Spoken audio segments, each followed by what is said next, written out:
Welcome back to the Weekly YouTube channel. I'm your host, Owen, and let's just get right into it. You know where it is. We're doing the XFL Power Rankings again this week. We got some big movers. I'm actually really excited to talk about it. Some of these games I had to watch retroactively on ESPN Plus's replays and things like that because I wasn't able to watch them.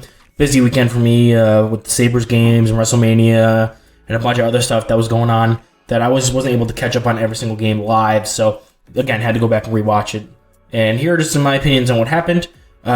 We're going to start off with our bottom tier, which if you're new to this, you will be a little bit surprised maybe, but for those who are reoccurring viewers of the Power Rankings, I've been low on the Arlington Renegades for weeks now, and last week I finally made the jump to having them be my bottom team on the Power Rankings after having the Guardians there for the majority of the season, which I think wasn't that hot of a take, and then I started just thinking once Quentin Dormady became the quarterback full-time for the Guardians, there was no way that team was going to be worse than the Renegades here with Drew Plitt.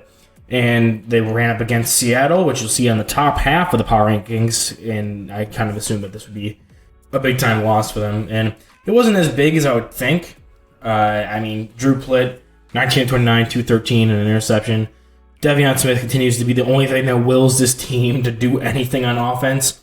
He had a game of 12 carries for 61 yards and 2 touchdowns, and adding in 3 receptions for 33 yards. The receivers aren't half bad. I know I recognize some of the guys here from before the XFL started and didn't play horribly. But at the same time, I think this team, they'll keep games close because they're not like awful. I don't think any of these teams are genuinely like in a class below everyone else. I know I have some tiers, but it's not like there's 7 tiers separating the bottom team from the top team. These guys are all on the somewhat even playing field. It's just going to be somewhere one or two steps above the others. And I think the Renegades are clearly cut the worst of the group. And they just can't get anything going on offense. Their defense suffers due to that because their offense can't get any movement, can't stay on the field. Their defense comes up with some plays that came from the interception this game. Will Hill, famous for running that blocked field goal back against the Browns as a Raven. They have guys, Devontae Bosby, former NFL corner. They have dudes, and they put up on the stat sheet.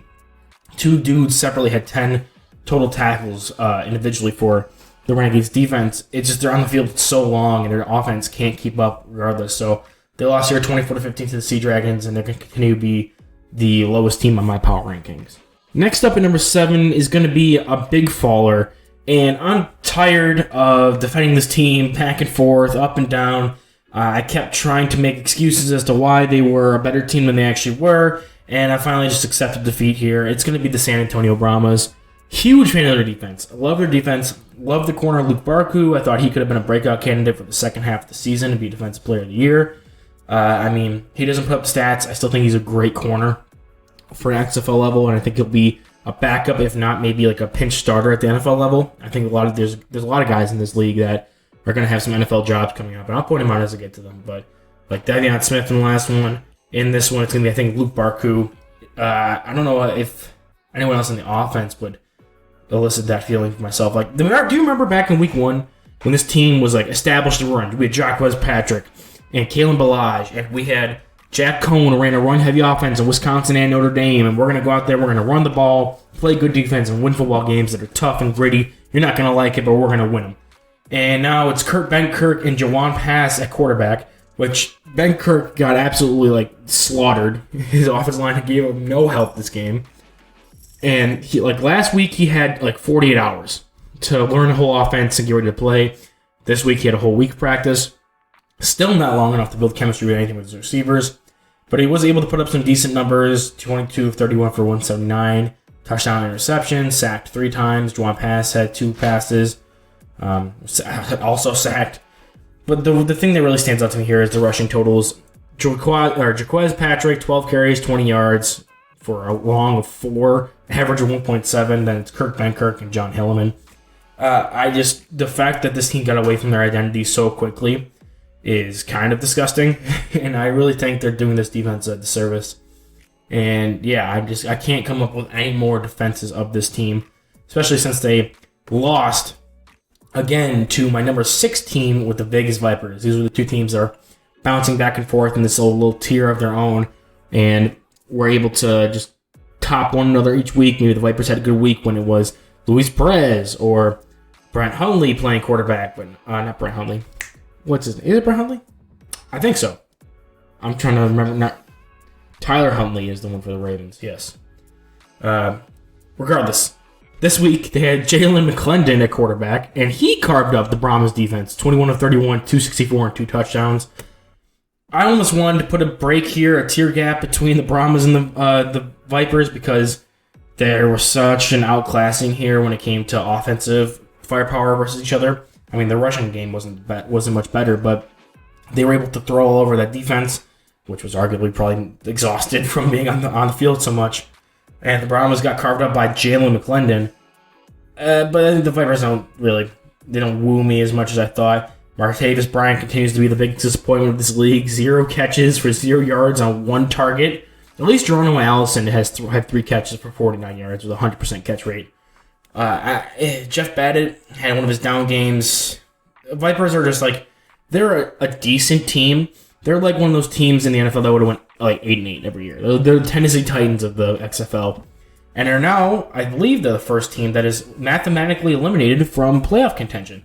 Being in that North Division with, 3 of the top 4 teams in the league is going to do that to you. Especially, I think it was the Sea Dragons win, it was the Battlehawks win that eliminated the Vipers. So, our first eliminated team, and I expect the Brahmas to follow soon thereafter, as well as the Renegades. Even though that South is pretty wide open, so that won't happen until later on, but they're practically eliminated in my brain.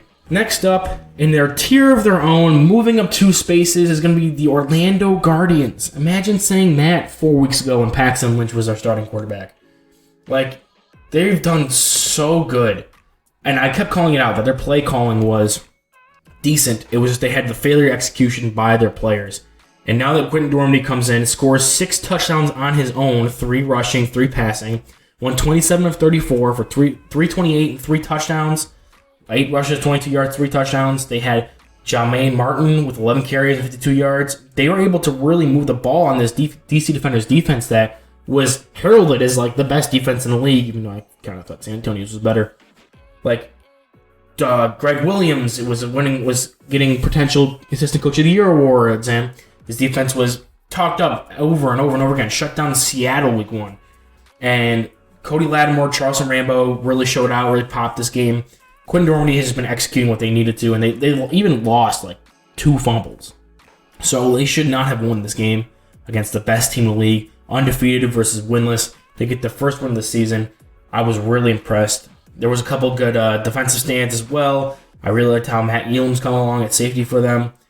Other than that, it was just a solid game by them, and they were able to stand up and take down the big dog in the XFL, and it was really impressive. And I have high hopes for this team now. I was really unwilling to move them.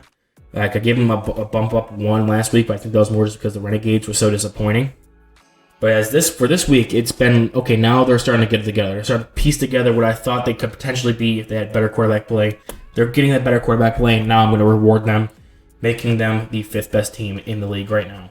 And going on to our next tier at number 4, moving down 1, and it's no fault of their own. It was just what the St. Louis Battlehawks did really impressed me. Is going to be the Seattle Sea Dragons.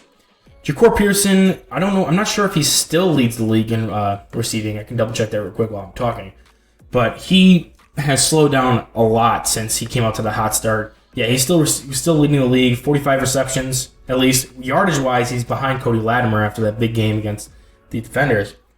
So, his runaway, people were giving him the runaway offense player of the year. Especially even I was at the halfway point of the season. I think, personally, that A.J. McCarron's probably catching up for him with that, and we'll get to that in a little bit. But I don't know what's going on if they're, focusing him more now, because, Jordan Vesey had a big game. Blake Jackson, Josh Gordon all had higher receiving totals than he did. He was 4th on his team, and tied for 4th, actually, with Jawan Green for receiving yards this game. He got 7 passes, caught 5 of them, no touchdown or anything. He's just kind of cool off. I think it's more because he's drawing more attention from teams, and they're now going to spread it out to other guys around him, so he's making his other teammates better. That's the positive outlook on it, and I'm going to stick with that just because, this is a league of positivity. We're just trying to give attention to guys like Pearson who weren't known names coming into it. Ben DiNucci, 21 of 32, 266, a touchdown interception. I think this team is really missing Ellison, the running back. Their running game was led by DiNucci, 9 carries for 52 yards.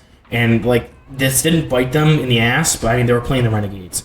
So they won their 5th straight. I think they really need to get Morgan Ellison back to really complement that passing game and open it up more for Ja'Cory Pearson, for Josh Gordon to get these big numbers. But as of right now, they can win games against the bottom teams of the league without having that elite complement they were having. That was 1 to 2 weeks that where Ellison was healthy. And at number 3, moving down one more spot, but still in a podium finish, is going to be the Houston Roughnecks. Now, the reason I had them moving down only one, despite losing back-to-back weeks to the Defenders and now the Battlehawks, and actually, did they lose 3 in a row?